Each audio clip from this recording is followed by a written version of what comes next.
Yeah. So good morning, everybody, and a very warm welcome to the Glaucoma 2 session of the BOA and the Maharashtra Ophthalmic Society conference. We start right away without wasting any time. The first speaker is a keynote address by Dr. R. Venkatesh, and he's going to speak to us on my experience with MIGS. Dr. Venkatesh, all yours. I take this opportunity to thank my good friend Dr. Manisha and BOA for giving me this opportunity to share our experience in doing MIGS.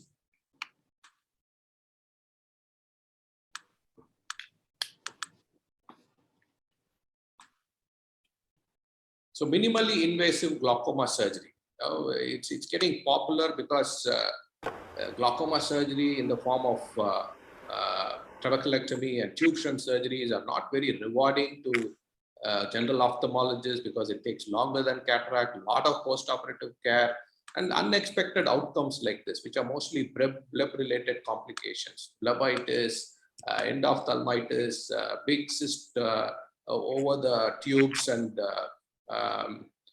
complications related to low intraocular pressure in the form of hypotony and choroidal detachment.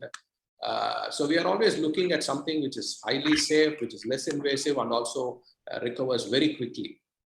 So MIGS is popular because they spare the conjunctiva. You have an ab interno approach in most of these procedures. Is safer and less invasive to control the intraocular pressure.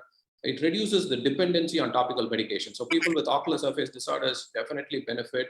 And when you do cataract surgery, there is an early glaucoma, you can combine some of the MIGS. So the most important point to keep in mind, it's a surgery for open angle glaucoma, mainly mild to moderate stage. Patients who are ocular hypertensive who want to get rid of their glaucoma medications, and patients who need a glaucoma, a cataract surgery and have mild glaucoma, and of course, ocular surface disorders. At this point of time, these are some of the classification for MIGS. You have subconjunctival drainage in the form of Zen implant, which is yet to be available. The most important part is enhancing the Schlemm's canal outcome. So you have trabectome in that, which is available in India. iStent is coming soon. And then you have Hydrus, and very importantly, gonio-assisted transluminal trabeculotomy. I'll share my experience with that. And of course, Kahook dual blade. If you take suprachoroidal outflow, you have iStent Supra now. CyPass, which was there, is not available because of a safety profile. Finally, you can also distract the ciliary body in the form of endoscopic photocoagulation. So when you talk about developing world context, most of these devices are yet to be available in the country. Now, even this pandemic is delaying a lot of this MIGS getting into India. Definitely, there is a cost factor. Is it going to be cost effective on the long run? We need proof in developing world, and we all understand from previous evidence and publications that it's got a modest control of intraocular pressure. So at this point of time, for mild to moderate primary open angle glaucoma, these are the options which we can definitely consider in India. One is gonioscopy assisted transluminal trabeculotomy. So what is this? Basically, it's performed with an eye-track microcatheter, and also you can do a less expensive way using phyoprolin suture. And we have found that the phyoprolin suture works equally good like a catheter, if you do it in the right way. I'll quickly share the surgical video of gonioscopy assisted transluminal trabeculotomy using an eye-track catheter. So the main incision and side port is very important. Through the side port, you keep the catheter inside. You can see the blinking light source. And this is very important step, doing an intraoperative gonioscopy. And using an MBR blade, a small opening is made in the trabecular meshwork into the Schlemm's canal. And then the catheter is inserted into the Schlemm's canal. And gently, clock hour by clock hour, we need to get this into the canal to the other side. Once you are 270 to 320 degrees, you can do a trabeculotomy like this. You remove the catheter through the side port, and finally you remove the viscoelastics and you reform the anterior chamber. You can do it separately, or you can do it with combining with cataract surgery. So for suture guard, these are important things. You need a low temperature cartridge, you need a Swan-Jacob gonioprism to do gonioscopy. Phyoprolin is very important, MVR blade, and of course, good viscoelastic like Thelon GV. MST forceps is the one which helps you to insert the proline suture into the Schlemm's canal. And of course, finally, McPherson's forceps to remove it. So this is the first step. You can see a low temperature cautery is brought very close to the suture, phyoprolin suture, to make a small snub here, so that the sharp end doesn't damage the angle. So it should not touch actually. Even at a distance, you can, the heat will make a small snub. And then the steps are very similar. Now you make 2 incisions. If you're going to do a phaco, you can do a regular corneal incision and a side port incision here.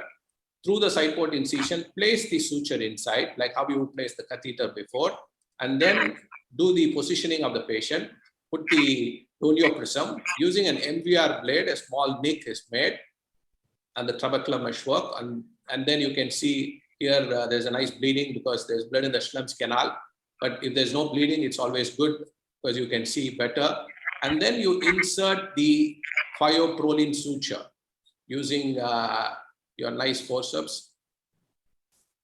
Gently, this has to go 1 clock hour by 1 clock hour. When you come 180 degree here on this side, you'll have a lot of resistance.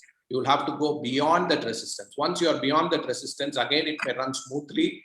And once you are roughly 270 or even 300 degrees, it's more than enough. You can do intraoperatively, you can put a gonio lens to again see where exactly it is. So now you can see the suture is coming on the other side. And once it's on the other side, you can you can now stop the catheterization. You can hold from the other side.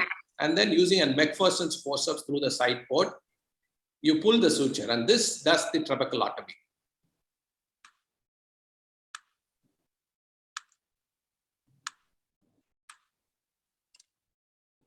So what we found that GART definitely preserves your conjunctiva and sclera for future surgery. It's a less expensive option with phyoprolin suture.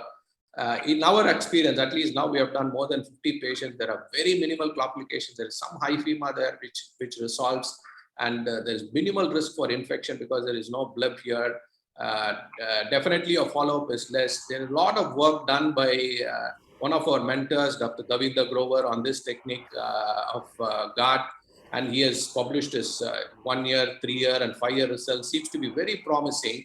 And now we are working to see this whether it has the similar effects like the iTrack catheter.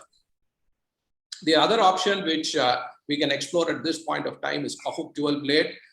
So basically, it removes the trabecular meshwork, and if you take trabectome, it damages the surrounding tissue, whereas KDB completely removes the trabecular meshwork, so there is less fibrosis and looks to have better outcome. So this dual blade is designed to do the job of peeling the trabecular meshwork so that your Schlemm's canal is open to anterior chamber. So it easily penetrates the meshwork.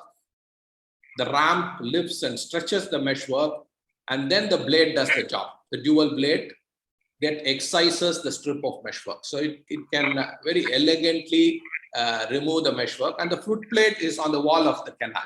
So the foot plate is smooth. It doesn't damage the wall of the canal. So the chance for fibrosis is much less. And that's how the Kohut dual blade works. So everything, I think the intraoperative gonioscopy is very important, visualizing the angle, making sure it's open angles, and then peeling the trabecular meshwork like that. And many of the times when you have blood, you may have difficulty in seeing, but if you don't have blood in the Schlemm's canal, you can nicely visualize and do a good job. So this again, you can do for 3 to 4 clock hours in both the directions till you peel off the trabecular meshwork.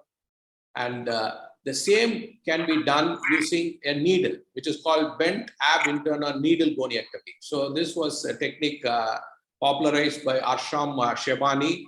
So it's a very cost-effective way of doing it. So you have to use a 25, 26 gauge needle. You bend the tip of the needle like this, like your trabectome, without damaging the sharp end. And then you enter into the Schlemm's canal, again peeling the trabecular meshwork. Same ramp effect you can see, but it's not as good as a Kahoot dual blade. We have tried this, it works. And you can see the trabecular meshwork getting peeled off. So you can do on both the directions till you achieve a good peeling. So this is another simple way of doing, and the Kahoot dual blade also offers very good results. We need to see how the low cost option also works on a long term. And at this point of time, our team is also working on that. So the most important part before I finish is importance of intraoperative gonioscopy. Positioning the patient. You have to turn the patient's head away from you and tilt the microscope towards you. You should have a 45-degree tilt, and make sure you have Helon GV with you, which is very important. And try to make your patient's head above the heart level, so that you won't have the reflex from the reflex blood in the Schlemm's canal. This really helps you. So these are some of the very important tips to keep in mind.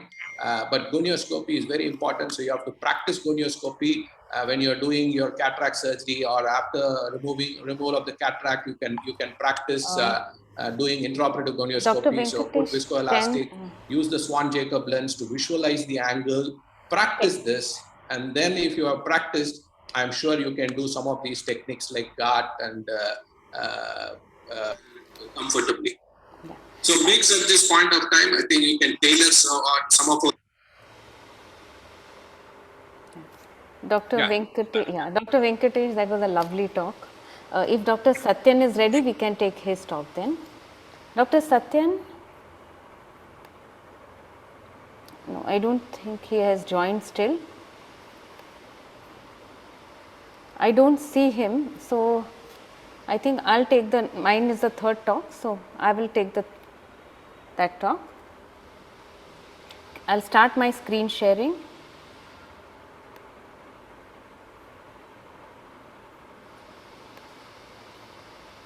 Yes, Preeti doesn't need any introduction, so yeah, Preeti, please go on. Yes, and Rita, please keep the time for 8 minutes, yeah, and tell me. All right, so I will start my presentation now. Yeah. So I thank BOA, Dr. Lane, Dr. Ragini, and Dr. Manish for this opportunity. Investigating a scenario of progression despite well-controlled IOP requires effort from both the patient and the physician. It also creates a panic in the mind of the patient, and hence it's imperative to be very sure that there is actual progression. This was a gentleman, 67-year-old, and he showed progression between 2004 to 2010 with pressures between 13 and 18. Intervention should have been done much earlier, but what do we do now? We need to play detective and ascertain certain facts. Is the patient telling us the truth about using his medications? Is the IOP truly under control? Are there other factors at play? There are enough studies proving poor compliance to treatment in patients with glaucoma. Side effects, cost, busy schedule, and not taking the disease seriously are few of the reasons for non-compliance. But regardless of the motivation, the bigger problem is the patients do not voluntarily admit to non-compliance, even on direct questioning. It is difficult to prove and harder to remedy. In my experience, most of the times, a non-compliant patient remains non-compliant. Since treatment revolves around intraocular pressure, we need to ascertain that intraocular pressure is truly under control. Importance of a good gonioscopy is repeated ad nauseum, but it's essential because intermittent angle closure can cause undetected IOP spikes and progression. The pachymetry reading may be forgotten over a period of time, so go back to the patient's records. Make sure you are not dealing with a thin cornea and underestimating intraocular pressure. Progression is usually slow. There will be a large number of IOP readings. Check them from the beginning. Note the percentage drop in intraocular pressure. Make a note of the range. All the readings may be low, but the range of fluctuation may be higher. Sometimes patients, they fall into the habit of coming for an IOP check at the same time. His IOP may be on target at every single point, but the range may be higher, the fluctuation may be higher, and you will never discover a intraocular pressure spike which occurs at other point of the day. Checking diurnal variation can explain progression in some patients and can be done by measuring the IOP every 3 hours from morning till night, or calling the patient at different times of the day on different days. Triggerfish is a contact lens designed to detect intraocular pressure, but has not become popular because it does not give measurement in millimeters, and of course the cost. A positive diurnal variation has value, but a negative one does not eliminate IOP spikes. Water drinking, Shirsasan, breath holding can also cause IOP spikes and should be looked into. Investigating for non-IOP factors requires time, money, and talking to other specialties. We look for oxygen and vascular deprivation. Fall in the blood pressure, particularly nocturnal dip in blood pressure, can be detected by a 24-hour ambulatory blood pressure monitoring. Talking to the physician helps because they are always worried about elevated BP and they ignore low BP, which is what we are looking for. If there is history of snoring, nocturnal apnea should be looked into. If the progression is very fast, an MRI should be done. The principle behind management of such a scenario is blame the IOP and lower it. And what do we actually do? That depends upon the intraocular pressure range, extent of glaucomatous damage, rate of progression, age of the patient. Basically, what we are trying to ascertain is, will the vision outlive the patient? If the intraocular pressure is in a higher range, you can add medications and decrease the pressure further only with medications. Higher glaucomatous damage, faster rate of progression, and a younger patient are motivations for surgical management. The most effective way of slowing progression is to lower the intraocular pressure further, sometimes to single digit levels, and the most effective way of doing it is by doing a trabeculectomy. This is a lady with an intraocular pressure between 12 and 15. And if you see, this is 2008 and this is 2018. There is definite progression on maximum medical therapy, but it is very slow. The Ma'am, defect, 1 minute. okay. Last minute. All right. The defect is also not very deep. In all probability, her vision is going to outlive her, and therefore whether you want to operate or you want to observe is something which you can do, but observe her closely. This is a gentleman in which you are very sure that his vision is not going to outlive his life. I operated him for trabeculectomy and his vision did stabilize. His field stopped progressing. This is one gentleman, 2009, 2001, sorry. Then 2000, he has been following up for about 20 years, 2004, and he has gradually progressed despite normal IOPs. I did a trabeculectomy for him, and with the trabeculectomy, it continued progressing, but the rate of progress decreased. If you see, this is 2017, this is the time when the trab failed, and this is 2020 where the progression is very fast. So, this is over a period of 20 years, he is now 90 and is not willing. I would want to do a trab, but he is not willing for any other intervention. So, the take home is all these. Trabeculectomy is the most effective surgery to achieve a low IOP, but sometimes progression continues despite a low IOP. And thank you all for a very patient listening. I will stop my screen sharing. If Dr. Satyan has joined. Dr. Satyan, can you start sharing your screen, please?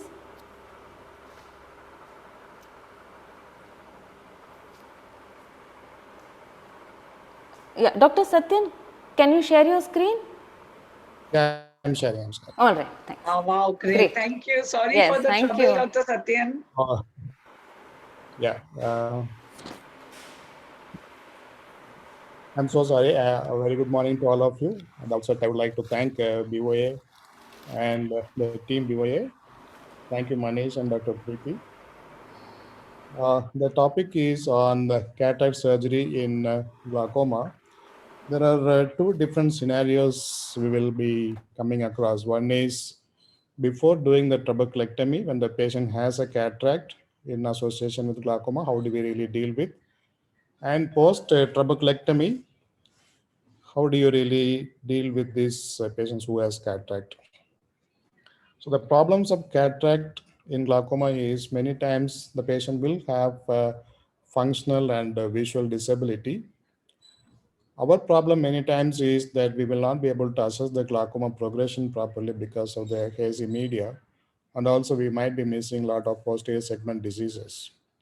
Not only that, we may be coming across with the trabeculectomy failures post cataract surgery. So looking at the first scenario, that is where you have cataract, there is no trabeculectomy and glaucoma is there. So when do we really just do a cataract is there is a visually and functionally significant cataract and the patient is on a single safe medication where he has achieved the target pressure with a good compliance and the stage of the disease has to be early to moderate. So what are the challenges that we will be coming across in these patients is the poor corneal endothelial cells, shallow anterior chambers because of the angle closure disease, or there may be a larger lens. Small people situations are very common to be seen, and those with the subluxation of the lens in pseudoexfoliation glaucomas. The second scenario is the post-trabeculectomy, where the patient has cataract in association with the glaucoma. So this you might be coming across when you are doing your surgery like trabeculectomy, you would have just injured the lens. When you are inserting your side port or main entry, or when you are doing the idectomy, you would have just touched the lens. Or when you are trying to do some anterior chamber manipulations, you would have just touched the lens, wherein the cataract progresses much faster. Also in post-operative period, especially the younger patients, or even otherwise also, there's a shallow chambers when you have hypertony, inflammation, and also there is some kind of a natural progression also. When you do the cataract surgery, it is important for us to understand what can possibly happen for the trabeculectomy. There's always a high chance for the failure. This is the one of the study which shows that if you do the trabeculectomy within the first 6 months, then the possibility of having a trabeculectomy failure is much, much higher than when you do it at the end of 2 years or later. So this is the amount of cataract progression which can happen within the first year of trabeculectomy. About 6% of patients can have, at the end of 4 to 5 years, about 15% of the patients can have the cataract. So there are many challenges in the cataract surgery when you are doing in a post-trabeculectomy patients. So it is better we explain the patients properly intra and post-operative complications and its related management. So where all you will have problem, one is the bleb related complications. The bleb, especially the mitomycin blebs, will be little thin and also it's very easy to rupture when you are doing the surgery. Or the patient can go for a scar formation and a failure of the trabeculectomy. And when you are doing your manual small incision cataract surgery on the temporal side, then you may be just destroying the whole area where you will not be able to do the future trabeculectomies. And these patients always, they'll have a compromised endothelial cells. Also, you'll have the shallow chambers, as I mentioned earlier. Small people also are mentioned. There may be because of the rigid people or due to the synechia, you will have difficulty in the rhexis and other associated lens-related associations. Also, these patients will definitely have more post-operative inflammation. So additional medications like steroids may be required, but this can cause again increase in the intraocular pressure levels. So what are the surgical tips? One, you have to be mentally prepared to think about all the possible complications and prepare all your instruments and including the IOLs or CTRs, whatever you have. Everything needs to be prepared, well prepared prior to the surgery. If you are comfortable in doing the intracameral or topical anesthesia, that is the best of the choices. It is always advisable not to go for a massage, especially when the bleb is thinner. You might be just rupturing the bleb, so better not to go for the massage or even the peribulbar anesthesia is not very safe. Try to avoid the manual small incision cataract surgeries to keep that space for future trabeculectomy in the temple side. And if your endothelial cells are quite poor, then it is always think about using the Helan or a Viscot so that the corneal endothelium is protected. But many of the surgeons, they do use a normal saline, but in those situations, at least I would advise you to go for a BSS, or even BSS plus will be a better choice. So there is less post-operative inflammation and the cornea can be protected much better.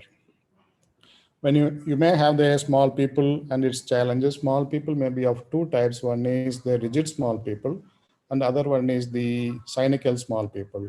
When you have the rigid small people, then you can use the hooks or whatever the available things you have, you can use it. I don't want to name a few individuals, names are also there. So you can use any of that. But when you have a cynical miosis, you can just use do a stretch pupilloplasty. I think that's more than enough for you to have the decent pupillary size.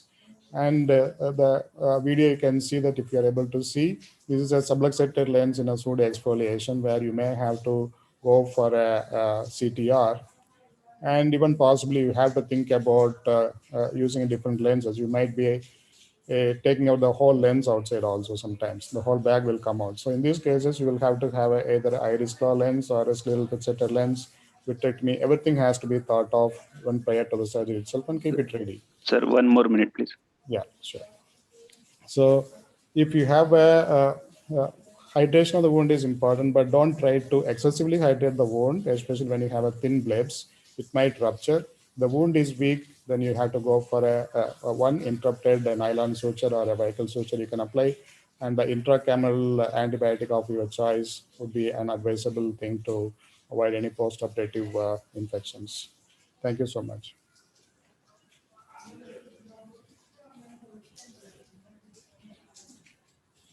Yeah, Yeah, thank you. Thank you, Dr. Satyan. That was a very nice presentation, very informative. And I believe you have to leave, isn't it, for another meeting? The meeting is already started on the other side. I'm sorry. Oh, okay. If you have any questions, I'll be more than happy to take it up. Right now there are no questions, but we'll take it up at the end. But you won't be around. Okay. You're leaving just now. Will you be able to join for 5 minutes? Yeah, sure. All right, then we'll do that. Okay. Sure. So the next topic is by Dr. Rita Dhamankar, again a very prominent glaucoma specialist from Mumbai, and her talk is on role of YAG-PI in angle closure disease. Rita, if you can share your screen, please. And unmute yourself.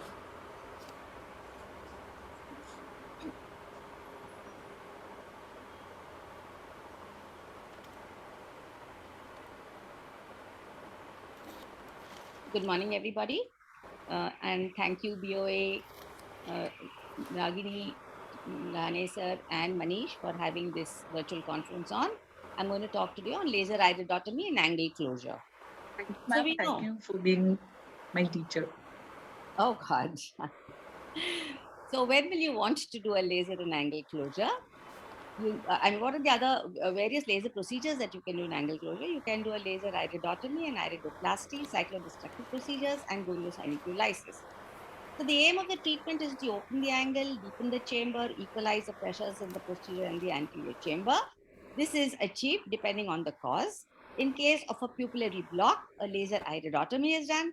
A laser iridoplasty is done to flatten the anterior chamber and does open the angle. And in advanced stages, you can think of cyclodestructive procedures. Sometimes in case of a pupillary block in secondary angle closure, also you might have to do a laser iridotomy. So the first laser iridotomy was done by Mayer Schwick-Reth. That was done using the incoherent light source or the xenon arc lamp. Frequent corneal and lens opacities led to its rejection. The present Nd:YAG laser was first used in 1973 by Beckham and Sugar. And the reason to do the iridotomy is that it relieves a pupillary block. It is relatively safe and quick, and it acts on the primary pathology and helps treat the cause.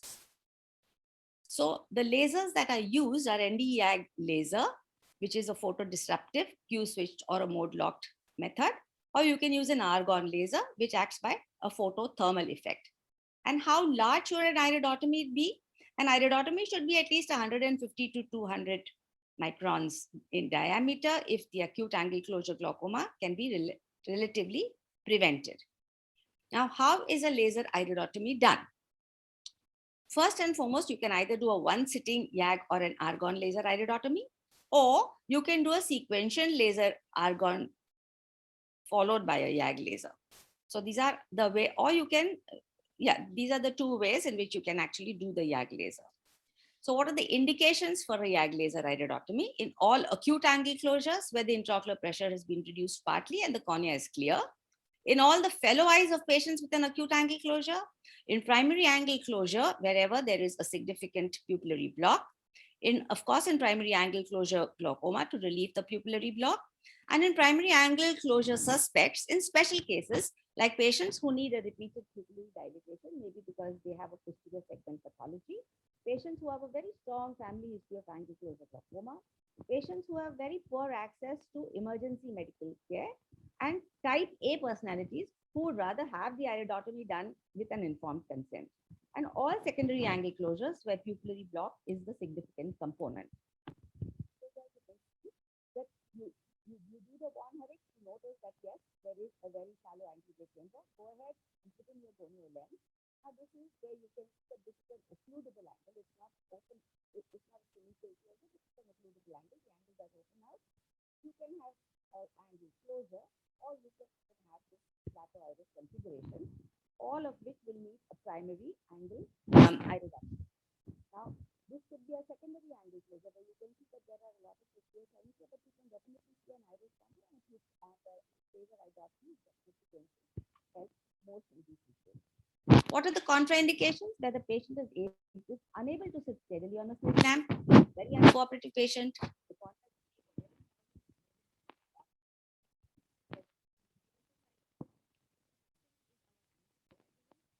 If the angle closure is not superior,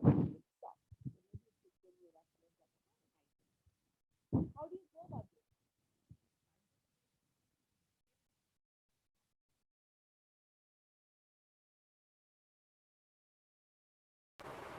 We are not able What are to. the contraindications that the patient is unable to Yeah, there is a disturbance in the voice, Rita. We are not able to hear sometimes.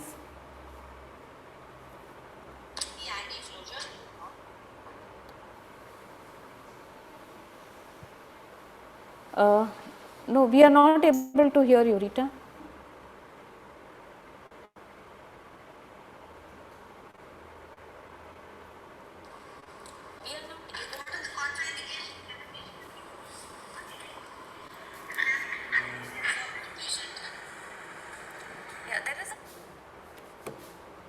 तने संभळाय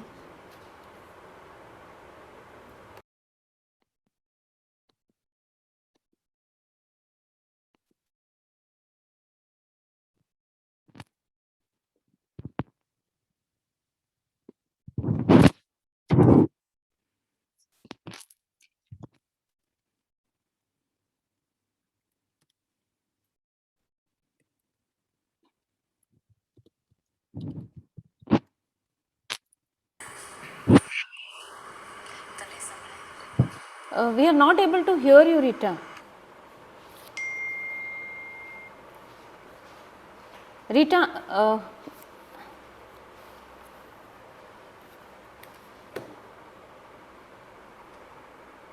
I can't make out what is wrong. all right. Now we could hear you. Can you just continue? Yeah. Okay. Again. Sai Dada, can you figure I out think- what is going on, Sai Dada? You want me to? Doctor, that's a network issue on Dr. Rita's side. Okay. Okay. Right. So if she switches off her photo, then, normally we say that, then the presentation is more visible. You think? Yes. Yeah, we can try that. We can try that. Ma'am. Rita, just switch off your video. Don't share your video.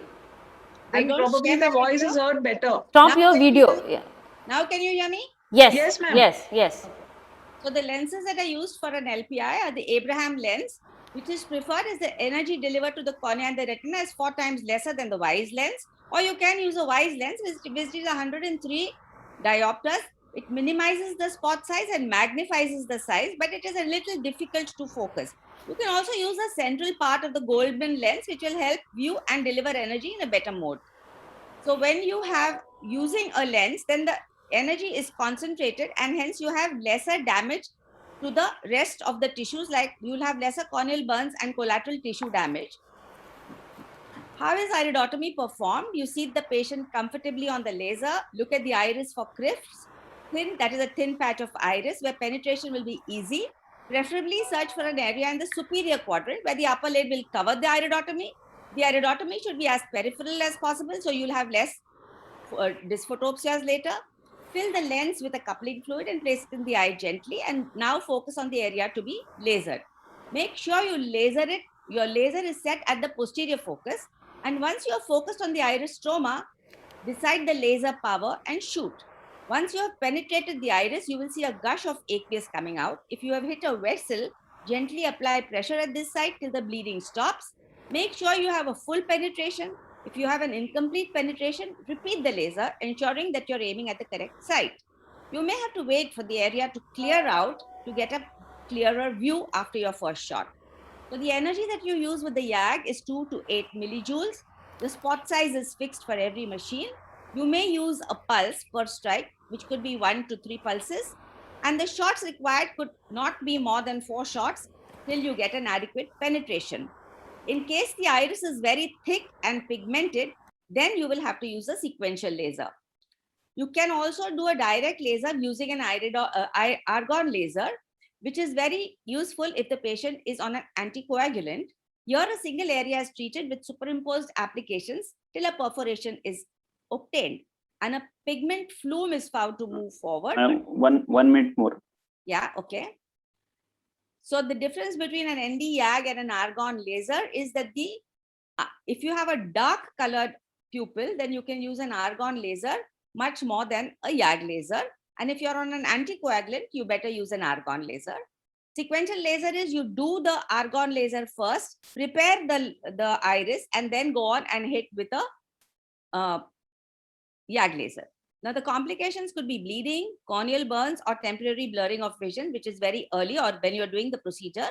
And later on, you could have an IOP spike, blurring, linear dysphotopsia, uveitis, corneal edema, localized lens opacities, retinal damage, CME, malignant glaucoma, and closure of the iridotomy.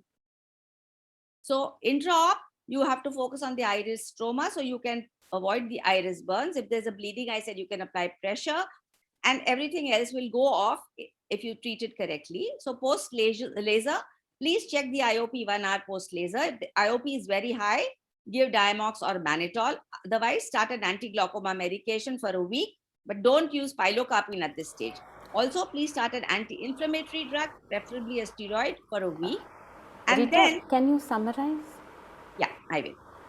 The only thing that you need to do is please, after a week, look at the angle, repeat gonioscopy, look at the status of the iridotomy, make sure that this pressure is under control. If it is not, this is heading towards a chronic angle closure.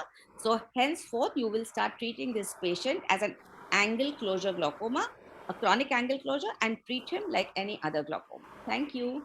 Yeah. Thank you, Rita, for a lovely talk.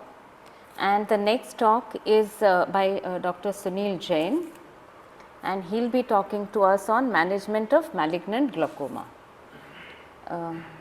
Can you stop sharing your screen? Yeah, I will. Yeah. Good morning and thank you, BOA, Lahane sir, Ragini madam, Manish and Preeti for having me here. And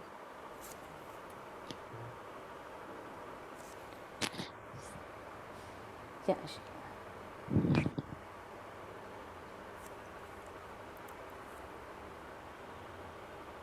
okay, so coming to malignant glaucoma. So the definition, it's a secondary angle closure glaucoma, which is characterized by a shallow or a flat anterior chamber, elevated intraocular pressure, but it has to be in presence of a patent iridectomy and a normal posterior segment. So the classical form usually occurs post-operatively, either while performing a surgical iridectomy or following a trabeculectomy, or if you're doing a combined surgery. And in the classical form, it's usually seen in patients with chronic angle closure with extensive peripheral anterior synechiae. It may occur during surgery. It may occur immediately after surgery. It may occur in the late post-operative period when the cycloplegic agents are discontinued. And if the pressure starts rising, and if by mistake you tend to add a miotic agent to control the pressure, it might aggravate an malignant glaucoma. There are other clinical forms. It can occur as a spontaneous form. It can occur post-CRVO. It can occur with use of miotics in eyes with no previous surgery. It can occur even after a laser iridotomy, capsulotomy, or following a CPC also. The pathophysiology is there is an abnormal vitreous and ciliary relationship, where there's misdirection of aqueous into the vitreous. There's impermeability and thickening of the anterior hyaloid. So what exactly happens? So as soon as you do a sclerostomy and a surgical iridectomy in the trabeculectomy, the anterior chamber, there's a sudden shallowing of the anterior chamber. This results in the anterior rotation of these ciliary processes. The aqueous gets misdirected posteriorly. It causes hydration of the vitreous, which pushes the entire lens diaphragm anteriorly and causes shallowing of the anterior chamber, and ultimately results in an IOP rise. So how do a patient present to you? So this is a typical case where preoperatively this patient presented to us with for a second opinion, and patient was on a medical treatment. Her visual acuity was 6/9 with a +3 diopter sphere. So she was a hyperopic patient to start off with. Pressures were uncontrolled with a 360-degree cynical angle closure. We diagnosed her to have chronic angle closure. Because our YAG iridotomy was not performed, we performed a YAG iridotomy. The pressures, however, persisted to remain high, and hence we had to perform a trabeculectomy. On post-operative day 1, the pressures continued to remain high. The slit lamp showed the bleb to be very low and diffuse because the aqueous was not egressing into the anterior chamber and into the bleb. The AC was very shallow uniformly in the center and in the periphery. The iridectomy was patent. And this is the picture. As you can see, the entire lens iris diaphragm is quite anteriorly positioned. This is the previous iridotomy, which is patent, and the present surgical iridectomy also, which is patent. If you see the bleb, it's quite low and kind of non-filtering. And when you look at the anterior chamber, this axial shallowing of the anterior chamber, you can see the glaucoma flecken, which indicates past history of angle closure attacks. So how do you know that whether it's a flat AC, what is the differential diagnosis in a flat AC? So you could have basically flat AC with low intraocular pressure, that is in presence of choroidal detachment and wound leak, but we won't be discussing that. The differential diagnosis of a flat AC with a high intraocular pressure is malignant glaucoma, a pupillae block glaucoma, or a suprachoroidal hemorrhage. So we'll discuss that. So a pupillae block glaucoma can occur post-trabeculectomy if you have not cut the peripheral iridectomy completely and the posterior pigment epithelium remains intact. Like in this patient who had aphakic glaucoma and there was vitreous in the anterior chamber with posterior synechiae, the iridectomy was not performed, and this resulted in a shallow chamber and a iris Bombay. So all required was an iridotomy, which opened the overcame the pupillae block, and we could relieve the patient. Coming to the second DD is the suprachoroidal hemorrhage, usually seen in patients which are aphakic, post-trauma, vitrectomized eyes, and large pathological eyes with myopia, where the patient presents to you with a sudden severe pain post-operatively with a sudden loss of vision, usually occurs in first 4 to 5 days. When you do the B scan, you need to do a B scan because indirect will not show any glow. And on the B scan, you'll see these kissing choroidals with a dense suprachoroidal hemorrhage out here. So once you have ruled out an imperforate iridectomy to rule out pupillae block, you have done the indirect ophthalmoscopy to rule out suprachoroidal hemorrhage. But if not confirmed, you do a B scan and rule out a suprachoroidal hemorrhage or an effusion. And if required, you will do a UBM. UBM picture of a malignant glaucoma will be this, where the ciliary processes are anteriorly rotated. The entire chamber is almost shallow to flat uniformly. So how do you manage this patient? Immediately, the medical line of treatment would be a combination of atropine with phenylephrine, because this relaxes the ciliary body and tightens the zonules, which pushes the entire lens iris diaphragm posteriorly and also stabilize the blood aqueous barrier. In addition, you will have to use aqueous suppression to reduce the aqueous production. You'll use hyperosmotics to shrink the vitreous so that the lens iris diaphragm moves backwards, and also corticosteroids to suppress the inflammation. And this is what we did in that patient. And as you can see, on post-op day 1, the chamber was shallow and gradually started deepening, and the patient, the malignant glaucoma, resolved. And even the bleb started forming because the aqueous, which was posteriorly directed, started coming anteriorly and started forming the bleb. Well, in some patients, this may not help, and you might have to go to the next level of management. So if a patient is aphakic or pseudophakic, you can do a transpupillary YAG, capsulotomy, and a hyaloidotomy. And if the patient is phakic, through the iridotomy, you can do a hyaloidotomy or even shrinkage of the ciliary processes, which usually is difficult because the view is not too good in these patients. So most probably you might land up with a surgical option. In the surgical option, you will have to do a pars plana vitrectomy. The anterior hyaloid will have to be cleaned up, and the AC reformation will have to be done. That usually improves the situation, clinical situations. So how do you know whether which patients are basically prone to it? You should always do a preoperative evaluation. The predisposing factors should be identified. All myotics, that the pilocarpines, to be stopped prior to your doing a trabeculectomy. A laser PI should always be done in an angle closure. The IOP should be as controlled as possible. And prior to your trabeculectomy on the day of surgery, please administer IV mannitol. These are the risk factors you look at in the preoperative phase, where the patient very hyperopic, non-ophthalmic eye, very shallow anterior chambers, and even malignant glaucoma in the fellow eye is a predisposing factor. Intraoperatively, certain things which you can do is minimize the extent and duration of the intraoperative AC shelling by taking pre-placed sutures, using viscoelastic to deepen anterior chamber. Whenever you form the anterior chamber, do not be aggressive in pushing the BSS too fast because it tends to go into posterior segment.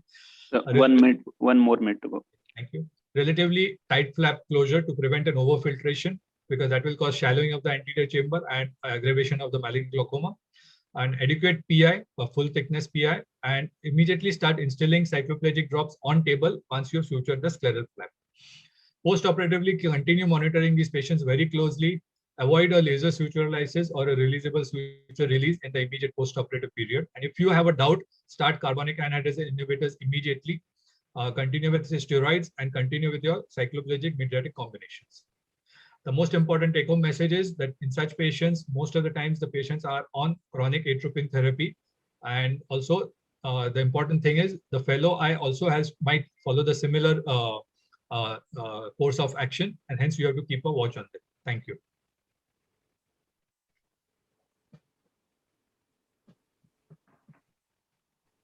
Thank you, Dr. Sunil Jain, for an informative talk. Our next speaker is Dr. Purvi Bhagat. She is a well-known glaucoma specialist from Ahmedabad. She is going to talk on gonioscopy versus anterior segment OCT. Thank you so much, everybody, and especially at the leaders at the helm of BOA and MOS, and Dr. Manish Bhai and Dr. Preeti. So, as just mentioned, I'll be talking on gonioscopy vis-a-vis anterior segment OCT. We all know that it is actually very, very important to diagnose glaucoma and to diagnose it correctly. But it is equally important to diagnose it early on so that we can prepare prevent all those complications and the visual handicap that is associated with glaucoma. The diagnosis is, yes, it's necessary, but it's equally difficult. We have so many parameters to monitor. We have to take the intraocular pressure against the instrument which you are going to use. We are not very certain about that. We have to see the disc. We have to monitor the fields. We do the repeated imaging techniques.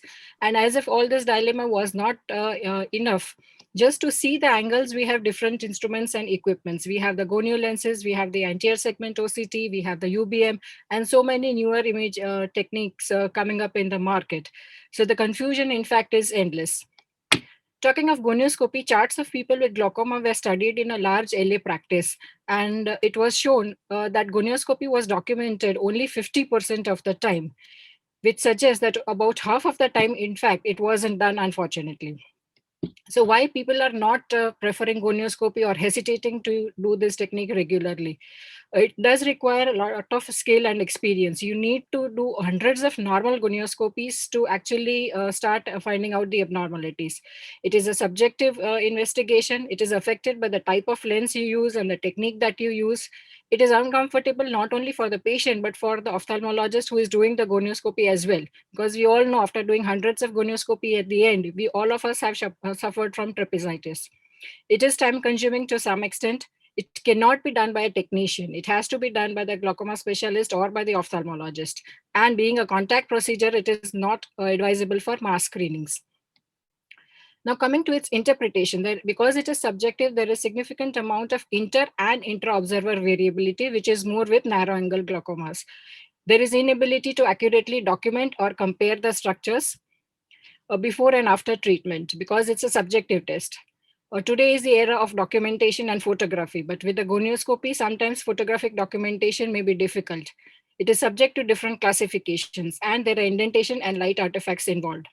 And therefore came the era of digital world and technology, and the anterior segment OCT came into picture. So what are the advantages of anterior segment OCT?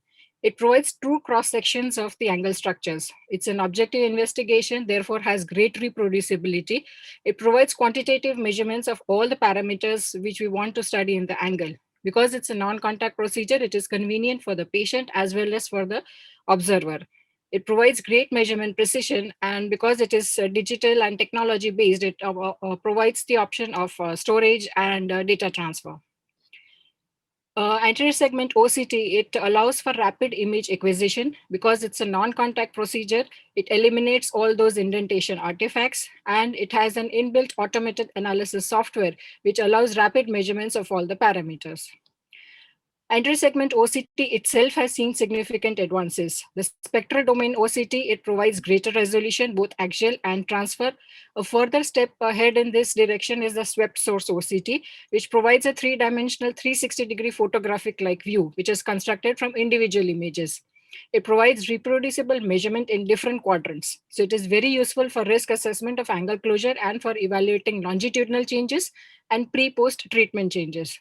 It allows for good inter and intra-observer agreement of the parameters of the angle. And because it's actually a 3D photographic image, it is very useful for patient education. There are lots of cases we see in the OPD which come with these types of corneas, corneal edema, either because of other reasons or because of increased intraocular pressure. So this is a condition where gonioscopy would not be possible. It would not reveal any findings. And these are the cases where we would rather resort to anterior segment imaging to see what is behind that cloudy cornea. Again, we have done a PI where we are very happy with its patency, a good retro illumination. We can see the lens capsule from behind. But still, subjectively, if you do the gonioscopy, you are not very sure of what is the angle status. So again, this is a condition where you would like to do an anterior segment OCT to actually see the status of the angles and how much improvement is actually there. Again, angle closure cases, they may be suspects or they may be glaucomas, any type of angle closure disease. You have done some form of an intervention. And gonioscopy, it tells you whether the angle has reasonably opened or not. But what out its measurement and its quantification? How much is the success of your surgery? Whether it has opened from 15 to 17 degrees or whether it has opened from 15 to 45 makes a lot of difference. And again, gonioscopy is something we would ourselves not, like to be inserted in our eyes. And with the patients being uncooperative, sometimes it's actually very, very difficult to actually visualize the angles and see what is in the angles, because you have to counter pressure, you create Descemet folds, and the patients are constantly squeezing their eyes. So sometimes interpretation becomes difficult. Whereas anterior segment OCT, on the other hand, is a very sophisticated non-contact cool technology. Now, what do the guidelines say? Almost all the guidelines say that gonioscopy is essential, but it is important to remember that it is qualitative and subjective and therefore prone to variability between examiners. Imaging devices, on the other hand, provide a more objective assessment. OCT has a greater sensitivity in identifying appositional angle closure than gonioscopy. And as I said earlier, because these are non-contact techniques, for large-scale screening, non-contact imaging is always preferable. But that is not the end of the story. After having heard all this, perhaps you might feel that, okay, let's go and buy the anterior segment OCT, but there's still more to all this.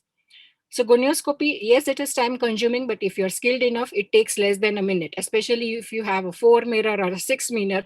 It hardly matters to rotate all around and see all the angle structures. Therefore, it provides a quick 360-degree assessment of the angle width with and without indentation. It is important to remember that OCT only measures a very tiny fraction of the angle at one point of time. Scanning of the superior and inferior quadrants is quite challenging due to the eyelids. What is important in glaucoma, especially in angle closures, is the presence of goniosynechiae, peripheral anterior synechiae, pigmentation, blotchy or patchy, and new vessels. All these will not be picked up at the anterior segment OCT. And therefore, these are ones where you would definitely like to actually see with your eyes what lies in the angles. On the other hand, OCT, yes, it detects more angle closure than gonioscopy.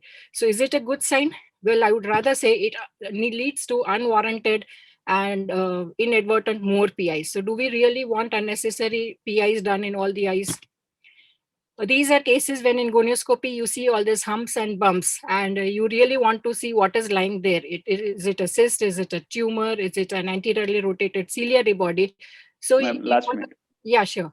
So you want to see what is there behind. But please remember the anterior segment OCT will not be able to tell you the status behind the iris surface. So in these cases, again, it is just as good as gonio. It's only the UBM which will give you additional information. Quantification, yes, but for this also it requires a subjective input about the location of the scleral spur. If the spur is not well identified, all your measurements will be wrong. Longitudinal assessment, again, if you are unsure that the same region has been scanned, then it will lead to measurement variability. So again, there are lots of subjective factors which are influenced to give an objective interpretation and inference. ASOCT is something which is technician and operator dependent. So would you want to rely on something which is dependent on the technician, or would you want to believe your own eyes? Software update is always a problem with all these technologies, and there is no way that you can compare the cost of a gonio lens with an anterior segment OCT. So finally, gonioscopy still stands as the gold standard, and anterior segment OCT is definitely a great adjunct. In many cases, when gonioscopy does lag behind, it gives you additional information, but there's absolutely no substitute for gonioscopy. Thank you so much. Thank you, Dr. Purvi. I mean, the last slide did clarify the message which we want to send across to the audience, whereas anterior segment OCT is a good adjunct, but gonioscopy is mandatory. So we have the next talk, and the next talk is by the President of Glaucoma Society of India, and that's Dr. Chandrima Paul. So Dr. Chandrima, if you can just share your screen and start your talk on disc evaluation, the cornerstone of diagnosis.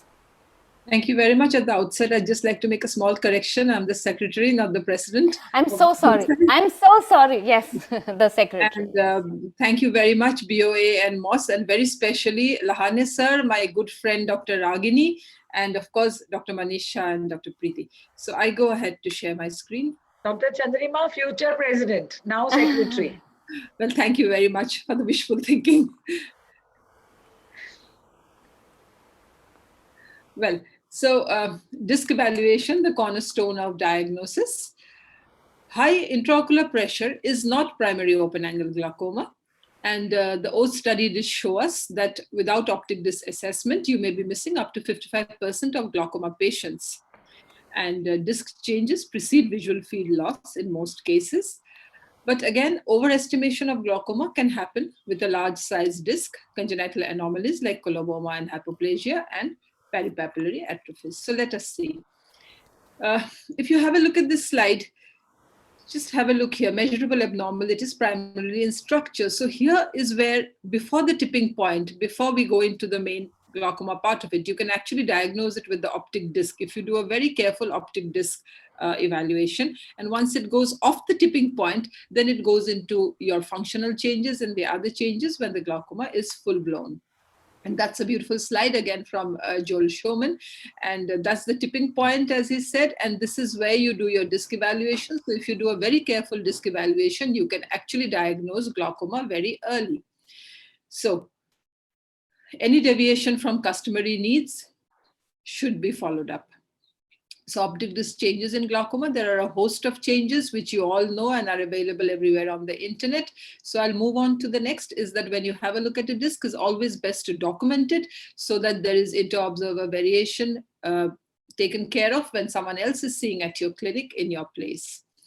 So recording the disc, that's the best is done with stereoscopic disc examination, but the least that you can do is just draw a disc at your clinic and, you know, remember to actually document all this, the size and shape of the optic nerve, size and shape of the cup, the neuroretinal rim, disc hemorrhage, and the rest of it. We'll come to them one by one. So observe the scleral ring to identify the limits of the optic disc and its size, identify the size of the rim, examine the retinal nerve fiber layer, examine the region of peripapillary atrophy, and then look for retinal and optic disc hemorrhages. So these, as we all know, are the 5 R's of optic disc evaluation. So let's look at them one by one. So that's the scleral ring. And that's the vertical disc diameter and the horizontal disc diameter. I'll come to that in a moment's time. So measurement of the optic disc size is very important because you could otherwise underestimate or overestimate the optic cup. We generally do it at the slit lamp with a high plus lens, and those are the manufacturer's constants for the lens type that you're using. And vertical average diameter of the disc is about 1.8 millimeter, and the average horizontal is about 1.7 millimeter. So size of the cup varies with the size of the disc. As I just told you, large discs have large cups. In healthy eyes, remember that. And small discs, you might miss thinking it's a small cup. So it's very important that you actually delineate the size of the disc and then identify the small and large cups and then go ahead from there. So intrapapillary equivalent of the RNFL, so don't confound it with peripapillary scleral ring. So if you have a look at it there, just a second, what is most important here is the neuroretinal rim. The neuroretinal rim has the area that you have to look at. It's difficult to obtain in clinical practice, but you have to look at the configuration and the pallor. So next comes the isn't rule. The isn't rule is we define it by the inferior neuroretinal rim being the largest, followed by the superior, finally the nasal and the temporal. So any deviation from that isn't rule, should actually raise suspicion. So the neuroretinal rim, as I just told you, the cup is actually horizontally oval, and deviation from the isn't rule requires attention. Peripapillary atrophy, we are not bothered about the alpha zone. What we are bothered about here is the beta zone, which actually is a prognostic factor in glaucoma diagnosis and progression. So detection of disc hemorrhage requires careful optic disc examination, and with a careful examination, you wouldn't miss the hemorrhage. So localized rim thinning and notching, that's also very important. A notch is almost diagnostic of a glaucomatous optic atrophy impending. And then we come to the RNFL. In the RNFL, you need to notice the brightness, the visibility of the peripapillary retinal vessels, the striations out there, as you see out here, the silvery strands that you see out here. You can actually grade it from normal to grade 1 mild and moderate and finally severe. And you also have the localized RNFL defects that you see out there. And how to define the cup disc ratio. So if you assign this whole thing as 1, and if you actually minus this, say 0.2, and minus this, it has to be in 1 meridian, and this actually adds up to 35. So you could actually define this cup as 0.65. So the cup shape and disc, as I just told you, the cup is horizontally oval, and you need to look for these localized nerve fiber loss, as you see out there, notching and acquired pit of the optic nerve. And finally, the diffuse rim loss, as you see out here. So asymmetry of cup size is a huge factor which you need to take care of in glaucoma, but it can also happen in other congenital anomalies like morning glory syndrome, coloboma, and congenital pit. So asymmetry of the cup size more than 0.2 is common in the glaucomatous population, and the cutoff is 0.2. Sensitivity of glaucoma detection is about 24%, asserting strong suspicion about glaucomatous damage, correlate with other findings and with the other disc, and can be a useful sign in patients with small discs. So if you have a look at that, the vessels that you see out there, the nasalization of vessels along the nasal margin of the cup, that is also, but it is not specific for glaucoma. What is more specific is the bayoneting of the vessels. As you see out there, the bayoneting of the vessels, overhanging edge of the cup make a sharp bend as the vessel crosses over it. So these are diagnostic signs. And that's yes, that's the picture of the forum where you can see all 3 at a time. The OCT really does not have very much to do with the optic disc. So the errors are not delineating the scleral ring correctly, ignoring the small size of the disc, missing the rim notch, missing the hemorrhage, and missing the RNFL defect. These are cases which show that they are glaucoma, and you can actually miss, you can think this as glaucoma, but if you look at it, the large cup, the normal isn't rule, everything actually is non-glaucomatous. These are examples that I'll just cross through. So in summary, glaucoma is largely undiagnosed, about 90%. Misdiagnosis is common, about 50%. Pay attention to individuals at higher risk, adopt good clinical practice, and ONH evaluation is still the key, and it's a must learn for everybody, and be aware of the pitfalls in diagnosis. Thank you very much for your attention. Dr. Chandrima, thank you for covering this very essential topic so beautifully. The next topic is the next speaker is Dr. L. Vijaya. She is an inspiration to all of us, and she is going to talk to us on pediatric glaucoma, 10 things all of us should know. Vijaya madam, please. Okay, 1 minute, I think. Sure.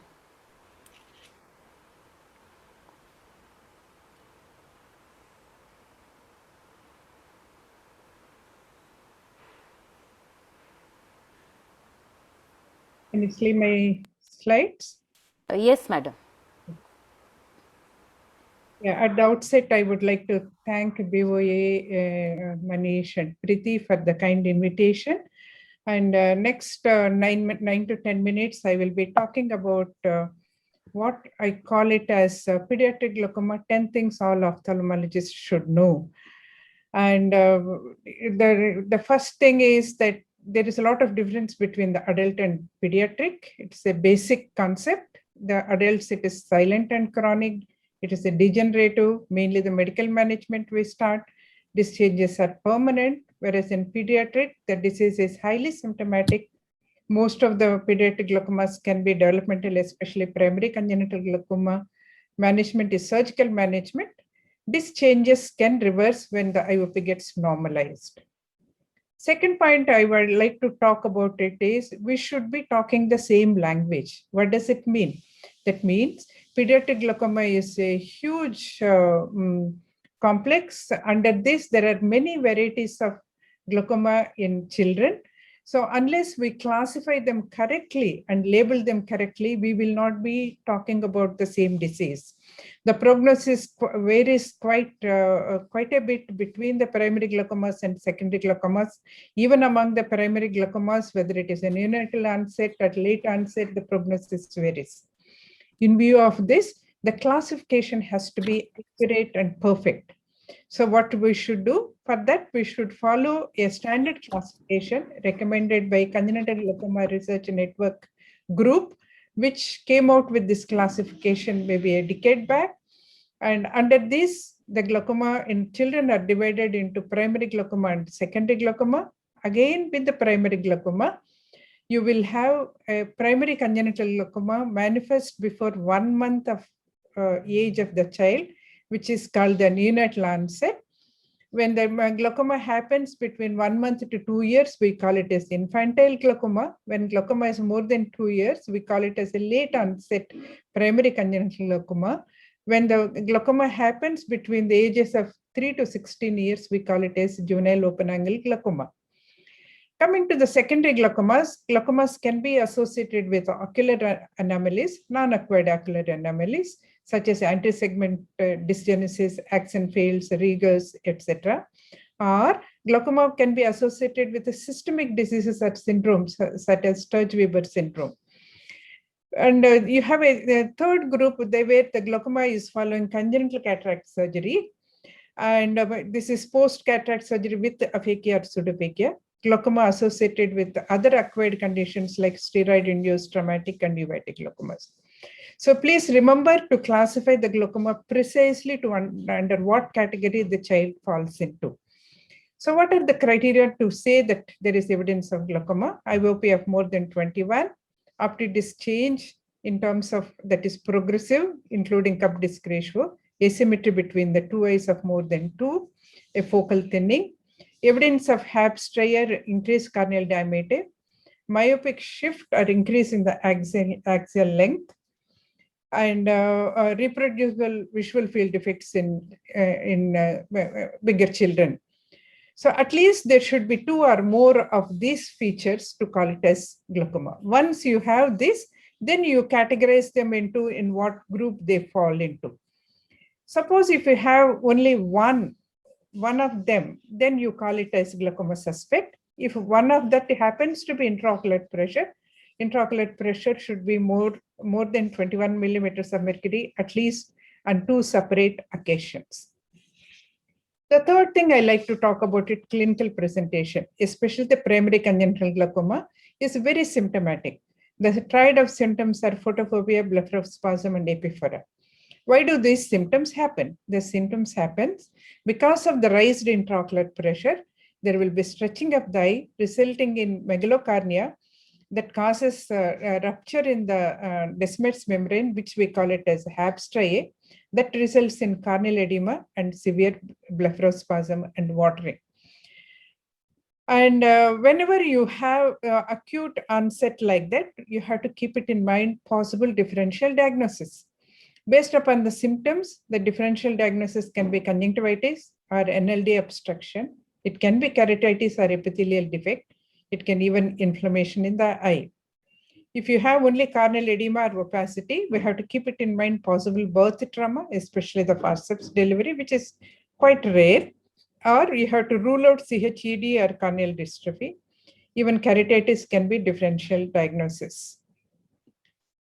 And to call it a megalocornea, we should know what are the normal diameter for the cornea. At the neonate, the corneal diameter is around 10 to 10.5 millimeters. By end of 1 year, it is 11 to 12 millimeters.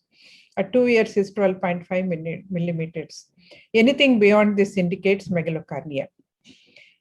And once the child goes to the 3 years, that is towards the juvenile open angle glaucoma subgroup, you remember the only stretchable part of the eye in such a situation is only sclera. The rest of the eye gets stabilized.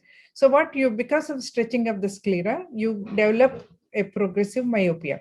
Any more progressive myopia that cannot be explained as a refractive error in a child, one should rule out glaucoma. In such a situation, deep antechamber may be the first sign that makes you to suspect possibility of increased axial length. Whenever we have a glaucoma in a child, we have to keep in mind certain special situations. Like if you see aniridia with glaucoma, please exclude Wilms tumor. The WAGR syndrome is caused by a mutation in the 11p13 region. And usually in familial aniridias, you don't see this mutation. So Wilms tumor is rare. So if you see a family of aniridia, you can, to large extent, you can tell parents that chances of Wilms tumor is rare. Whereas in isolated cases, we should always look for it and take a pediatrician opinion and follow it up. The second condition I like to emphasize here is beware of the associated anomalies. For example, if you see Sturge-Weber's with the congenital glaucoma, a capillary hemangioma can manifest elsewhere in the body, especially in the intracranial location or in the palate. So these things has to be evaluated because they can be a risk factor for the general anesthesia whenever surgery is needed in such a situation.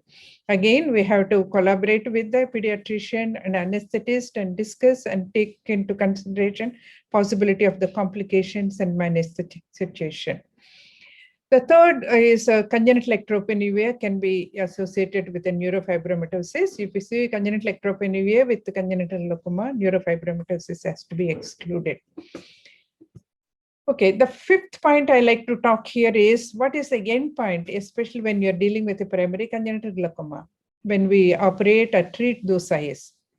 The end point, ideally speaking, it should be normalization of the intraocular pressure, clearing of the cornea, reversal of the optic disc cupping, and stabilization of the axial length.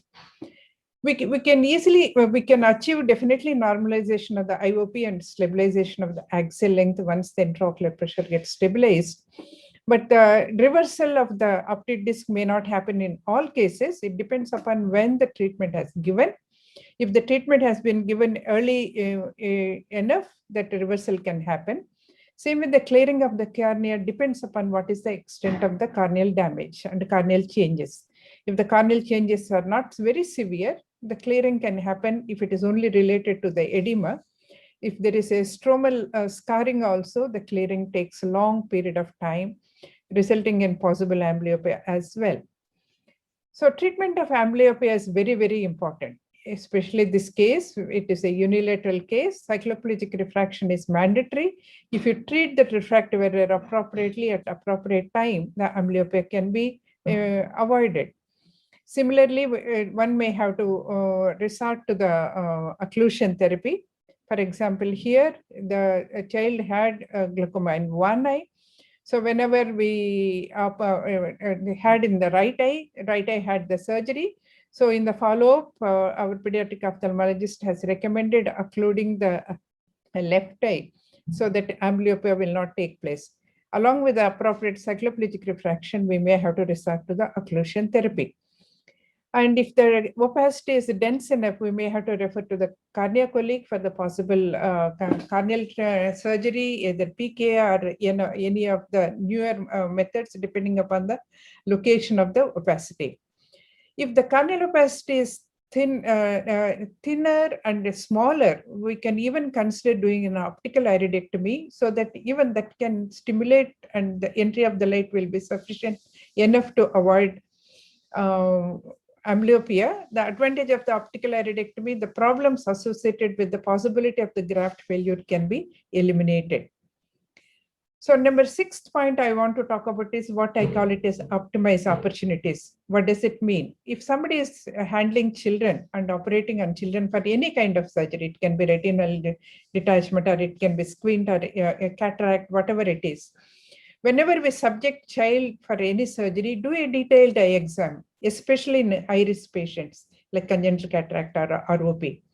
Why is it so? Because detailed examination is not feasible in OPD in most of them. So we should do a detailed examination under anesthesia. In adults, before we subjecting them for any surgery, we do a detailed examination and we'll make sure that everything else is all right before we offer the surgery. For the same reasons, when we can't examine child well in OPD, we should evaluate them well under general anesthesia. This is what we follow in our routine. We do a quick external examination, tonometry, whatever method you use, refraction if it needed, corneal diameter measurement, using a handheld slit lamp anti-segment examination, gonioscopy, fundus examination, optic disc evaluation, and biometry and CCT. Gonioscopy in children, you will see a normal angle, but if there will not be any pigmentation. If in a primary congenital glaucoma, you can have one of the two pictures. One is samplesis type 1, the other is samplesis type 2. Type 1, you see dense iris processes, whereas in type 2, you see the anterior incision of the iris. And this is using the red cam. You can see the type 1 here. You can see the prominent Schwalbe's line. That is a posterior embryotaxon as well. 8 is glaucoma following pediatric cataract surgeries. So especially younger age children, we should follow them up very closely because for the possibility of the glaucoma happening with the time. And they may not manifest with the classical picture. Usually diffuse corneal haze is what is seen. Any myopic shift with increased axial length, one should suspect possibility of glaucoma. Medications are usually temporary. Whenever we give, we should always teach mother how to do the NLD occlusion. Avoid brimonidine in small children. So number 10 point is it is a team approach. We have to interact with the pediatrician, anesthetist, other subspecialties in taking care of these children. These are the 10 things I just wanted to highlight that every ophthalmologist should keep it in mind whenever they handle children. Thank you very much for your patient hearing. Thank you, madam, for a very detailed talk on pediatric glaucoma. And Dr. Ragini, we have, our time was till 11:45. Can we take questions? Yes, definitely, because the next session starts only at 12. There is some time for this only. Please go ahead. Thank you, Dr. Vijaya ma'am. Thank you, everybody. Thank you so much for a lovely session. Dr. Chandrima, Dr. Purvi, thank you so much. There is one question by Dr. Vaibhav Shah that has anybody tried the DIGS Pro-Gonio imaging system? So has anybody tried it? It's from the audience. It's a system to take gonio photographs without the slit lamp. So has anybody tried it? If no, then I will then the audience knows that yes, At Oh. least the glaucoma people have not really used it. Yeah, Dr. Purvi, you wanted to say something? Yeah, I haven't tried it, but from what I understand and know about this, it's basically a direct imaging of the Gorio mirror by a smartphone. So that is Yes. BIGS, yeah. Yes, But it's that's what it is. basically, Yes. yeah, it's just a holder with a smartphone attached to it. So in that holder, we have to fix whatever gonio lens we are using. It could be a 3 mirror, 4 mirror, 2 mirror, whatever. So it just directly transfers the image and you can view it through the smartphone. So what I understand is basically it's limited by the camera resolution, the resolution that that smartphone provides you.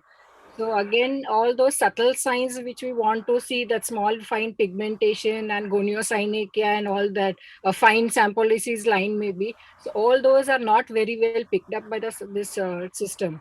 So it's basically right now just used as a screening tool and mainly for teleophthalmology. Yeah, it's basically Yeah. to For take conventional- photographs, yes, yeah. and for teleophthalmology, particularly in this era when patients may not have access to a glaucoma specialist. Now, just one question starting from the first talk. Dr. Satyan, I think he has left because he had another talk, but we will go ahead. That after a person who has undergone glaucoma surgery, trabeculectomy, and undergoes cataract surgery, the bleb is more likely to fail. So, how do you take care of the bleb after cataract surgery? Can we start with Dr. Chandrima, please? Madam, unmute yourself, please. Yeah, Dr. Chandrima, yeah, please. Yes, so taking care of the bleb during cataract surgery, you mean? After cataract surgery, because the chances of failure are a little on the higher side after doing a cataract surgery. Well, you definitely need to, measuring the IOP is definitely one thing after cataract surgery. And apart from that, you need to estimate the bleb as well, the normal bleb grading processes which are there. But I think it's more on practical experience that you actually, see whether a bleb is failing or the bleb is functioning well. It's more, I think, a practical experience which we use. Okay, so you just keep a closer follow-up on the bleb and the intraocular pressure. Yeah. So the follow-up will be more intense than what you would otherwise do for Yes, a cataract surgery. of a normal cataract patient. Yeah, so does everybody agree or anybody else Can I just make a small comment, Preeti? If you Yes, don't- of course, madam, Sorry, please. sorry. See, the notion that the bleb will fail following the cataract surgery is age-old. It started maybe 20, 30 years back. And this all with the technology of the cataract has changed so much. Nowadays, I think our incision is so far away from the trap site, and it is they're less than 2 millimeter incision. If you are careful enough, if you can take care of the postoperative inflammation, you can avoid failure of the bleb. The second thing you can do is you can give a 5F injection on the table. So On the table, okay. On the table, following the cataract surgery, closer to the bleb to minimize the possibility of the scarring later on. So it is a notion that is strongly ingrained into us. I think with the modern day cataract surgery, the chances of bleb failure is not comparable to what it was when we were using larger incisions. Yes. Madam, how often do you give 5FU, what you just mentioned, during cataract surgery? How often do you do that? Only when I think there is a possibility. I don't hesitate even to do the needling at the time of the cataract surgery if the bleb is compromised at that stage. It could be a functioning bleb. I don't touch anything. I just stay away from that site and operate from a different site. Just take care of the postoperative inflammation. Okay. Thank you, madam. That's a very useful tip. The next, Dr. Venkatesh, if a person wants to start MIGS, how does one do that? Dr. Venkatesh? Yeah, like I said, Yes. when I was finishing the talk, it's so important to learn the technique of intraoperative gonioscopy. Okay. So I would strongly recommend glaucoma or even general ophthalmologists who are doing cataract to practice that. It's very easy to practice when you're doing a phaco. Basically, you need to have that 45-degree angle tilt. You tilt the head away from you and the microscope towards you, and start putting the Swan-Jacob lens, the goniosurgical lens, and start seeing the angle. Once you are seeing the angle, I think you can believe yourself that you can take the next step. So whenever you are taking the next step, I told you about the bang. It's very easy. It's possible. It's practically possible. You can try in wet lab and things like that, but it's practically possible. And we have seen many of our young surgeons doing comfortably, especially the GART and also the bang, which we are doing routinely now. I won't say it's a big practice, but at least mild to moderate with cataract, we are trying to combine. And this will take you to the next step of putting whatever comes in the future. Like iStent is going to come very quickly. So many of this are you're going through the trabecular meshwork into the Schlemm's canal. So if you start practicing intraoperative gonioscopy, I'm sure you're taking one step ahead. All right. And what about the disposable? Yes. Can I just come in for a minute? Yeah, I sure. Dr. Venkatesh, that yes, you have to know how to do a good surgical gonioscopy, because that is tilting the head and getting to look at the angle is something that is really important. But together with that, maybe we should also ensure to say that a mixed procedure is not for severe glaucomas. It is only for the early glaucomas, because the kind of pressure reduction that you get is not massive. But I'm sure that it is going to be like maybe the surgery of the future if you do it combined with cataract, A, and B, maybe you can do it as a standalone procedure, because it is conjunctiva free. So you have a lot of naive conjunctiva left for future trabeculectomies. Yeah. I was going to ask the next question, that how is the IOP reduction, but I think Dr. Rita has sort of addressed it. What is your experience, Dr. Venkatesh? Does it give a good pressure reduction? That's what, from all the evidence we have so far, no, I kept repeating the same point. It's mild to moderate glaucoma. Mild to moderate. No? It's not your severe advanced glaucoma on 2 or 3 medications. It's still not a procedure of choice. No? If you are 1 or 2 medications, optic nerve head does not compromise much. I'm sure to preserve your conjunctiva, when you do a cataract, you can combine. And then in case if you need to do an add-on, you can do later the other procedures. So how much percentage IOP reduction on average do you get? Definitely, like 1 glaucoma medication, you would definitely get 25 Okay. to 30% reduction. So somebody who's on 1 medication with pressures, if you stop that, if it is like 28 or even 30, you can definitely come to the early teens. And cataract, of course, if you combine, I'm sure that adds on to your benefit. Okay. So for the audience, it is that it is not the surgery of choice when you have progressive glaucomas, advanced glaucomas. It's a surgery of choice, as Dr. Venkatesh said, when it's a mild to moderate glaucoma, and plus, even though it is called minimally invasive, whenever it violates the conjunctiva, you are reducing the success chances of future trabeculectomy. So that also needs to be kept in mind. More importantly, open angle glaucoma. Even angle closure, if your angle is open, following your laser procedures, if you see an open angle, then some people do it. But it's basically again a procedure for open angle. Yeah, Madam, Vijaya Madam wants to. No. I think Ramanjit, I said hi to Ramanjit. Okay, hello. Two sessions are clashing. Okay, so it's 11:57. We have to hand over the session to the hall to the next session, and I thank all the speakers for a wonderful session and the audience also. And so we end the session, and thank you, Dr. Lane, Dr. Ragini, and Manish for organizing this wonderful session. Bye bye, all of you.